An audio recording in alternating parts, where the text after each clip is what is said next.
শোষণ টাৰ্চেম মিত্তল হৈ গ'ল বাৰাউনীৰ শোধনাগাৰটোৰ নিচিনা শোষণটো বেলেগত থাকি কৰি থাকে এই সিদ্ধাৰ্থ শৰ্মা আৰু সিদ্ধাৰ্থ টুডি নামৰ এই মানুহবোৰ হৈ গ'ল পাইপলাইনবোৰৰ নিচিনা অসমৰ পৰা পাইপলাইনৰে বাৰাউনীলৈ তেল লৈ যায় মানে শোষণটো জুবিন গাৰ্গ ডাঙৰীয়াৰ সৰলতা জুবিন গাৰ্গ ডাঙৰীয়াৰ মনৰ বিশালতাক সুযোগ লৈ যদি কোনোবাই বিশাল বেপাৰ আৰু দালালি আৰু বজাৰ যদি কৰিছে মূল খলনায়কগৰাকী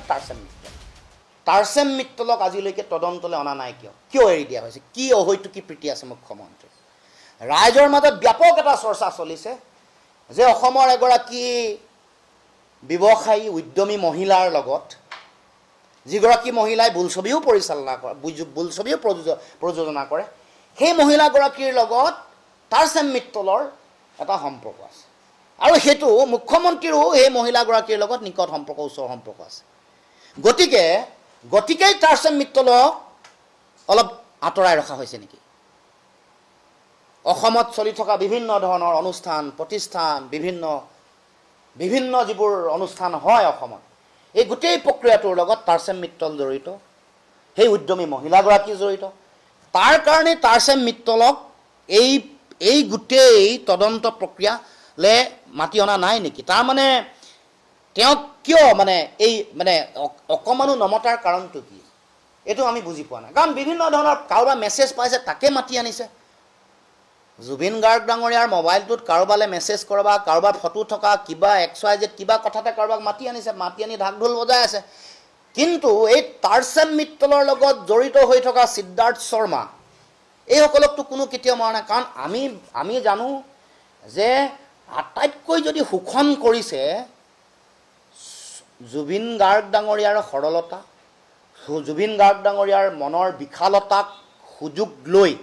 যদি কোনোবাই বিশাল বেপাৰ আৰু দালালি আৰু বজাৰ যদি কৰিছে মূল খলনায়কগৰাকী টাৰ্চেম মিত্তল এটা সময়ত যে আমি আন্দোলন কৰিছিলোঁ অসমৰ পৰা তেল বাৰাউনীলৈ লৈ গৈছিলে যাৰ কাৰণে তেল শোধনাগাৰ আন্দোলন হৈছিলে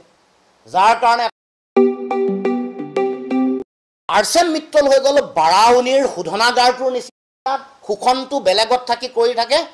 এই সিদ্ধাৰ্থ শৰ্মা আৰু সিদ্ধাৰ্থ টুডি নামৰ এই মানুহবোৰ হৈ গ'ল পাইপলাইনবোৰৰ নিচিনা অসমৰ পৰা পাইপলাইনৰে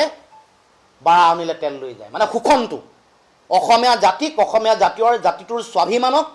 এনেকৈ মুখৰ সন্মুখত ৰাখি এতিয়া বহুতে কিবা কিবি কৈ থাকে টাৰ্চেম মিত্তলে মুম্বাইলৈ গৈ আমুক কৰিছে তামুক কৰিছে আৰে ফাউণ্ডেশ্যনটো কি হিৰো ৰেঞ্জাৰ চাইকেল লৈ আহি মানে জুবিনদাৰ ওচৰত সহায় আশীষ লৈ আশীৰ্বাদ লৈ মুম্বাইলৈ গৈ সুনিধি চৌহান কাৰোবাৰ কোনোবা অৰিজিৎ শৰ্মাৰ ইভেণ্ট মেনেজমেণ্ট কৰিছে সেইটো ডাঙৰ কথা নহয় ফাউণ্ডেশ্যন ক'ত বনিছে আধাৰ ক'ত বনিছে আধাৰ বনিছে জুবিন গাৰ্গ ডাঙৰীয়াৰ ওচৰত গতিকে এইটো মই ফটোৱে বনাইছোঁ এইটো মানে টাৰ্চেম মিত্তল হৈ গ'ল মানে বাৰাউনী শোধনাগাৰ নিচিনা অসমক শোষণ নিষ্পেষণ কৰা এটা যন্ত্ৰ আৰু এইবোৰ পাইপলাইন সিদ্ধাৰ্থ শৰ্মা আৰু সিদ্ধাৰ্থ টুডি এইবোৰ কথাও আলোচনালৈ আহিব লাগিব এৰি দিয়া নহ'ব এইবোৰ কথা কোনোবাই নিজৰ ব্যৱসায়িক স্বাৰ্থত এৰি দিব পাৰে দ্বিতীয় কথালৈ আহোঁ